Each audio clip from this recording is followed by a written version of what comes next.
ধলা পাহাড় মাজার ইতিহাস ঐতিহ্য ও দর্শনীয় স্থান। আসসালামু আলাইকুম।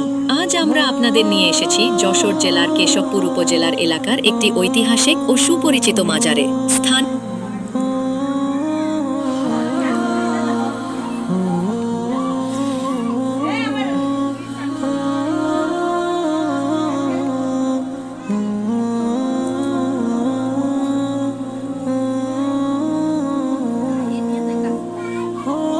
ও ঢলা পাহাড় মাজার ইতিহাস ঐতিহ্য ও দর্শনীয় স্থান। আসসালামু আলাইকুম।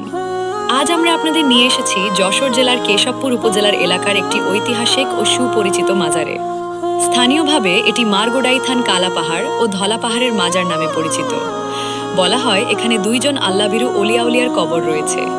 দীর্ঘদিন ধরে এই স্থানটি মানুষের কাছে একটি সম্মানিত ও ঐতিহাসিক স্থান হিসেবে পরিচিত। প্রতি বৃহস্পতিবার ও শুক্রবার দূর দূরান্ত থেকে হাজার হাজার মানুষ এখানে আসেন। অনেকে এখানে এসে আল্লাহর কাছে দোয়া করেন, নিজেদের জীবনের সুখ শান্তি ও কল্যাণ কামনা করেন। মাজার প্রাঙ্গণে রয়েছে একটি সুন্দর মসজিদ, যেখানে দর্শনার্থীরা নামাজ আদায় করেন।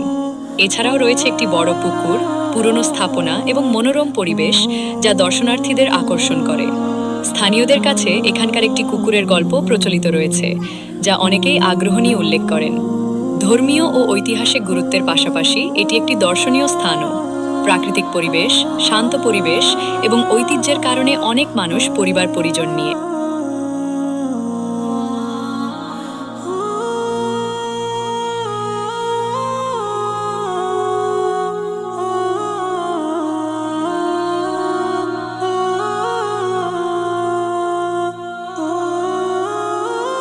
আসসালামু আলাইকুম।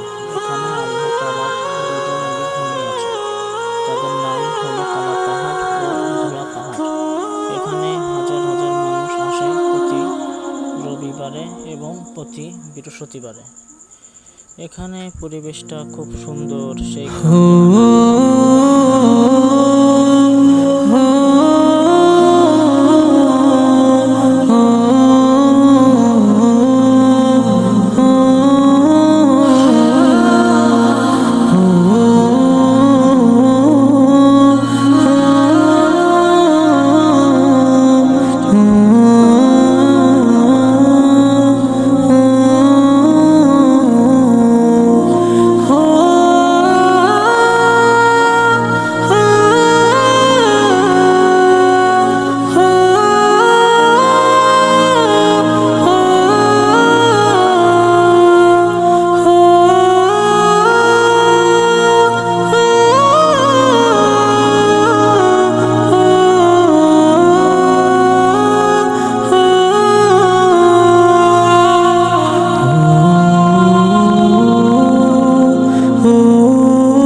অনেক আগের সেই পুরাতন নিদর্শনগুলো দেখুন। সেই বিল্ডিংটাও এখন অনেক পুরাতন হয়ে গেছে।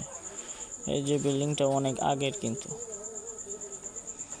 এখানেও এক সময় লাখ লাখ মানুষের আনাগোনা হতো এই জায়গাটিতে। দেখুন আজ এসেছি, আজ তো কেউ আসেনি। মানে এখানে প্রতি রবিবারে এবং বৃহস্পতিবারে লোকজন আসে। তাদের মনের আশা পূর্ণ হওয়ার জন্য এক একজন এক এক জিনিসের জন্য এই জায়গায় আসে। কেউ আসে ঘুরতে, কেউ আসে দেখতে। প্রাকৃতিক সৌন্দর্য, এখানে হাজার হাজার লোকের আনাগোনা হয় প্রতি রবিবারে এবং বৃহস্পতিবারে। এখানে লোকজন আসে, তারা একটু মনের শান্তির জন্য আসে। কেউ বা আসে ঘুরতে, কেউ বা আসে দেখতে। অনেক নিদর্শন রয়েছে পুরাতন, সেইগুলো দেখার জন্য তারা এই জায়গাটিতে আসে। কিলো হয়নি আমার?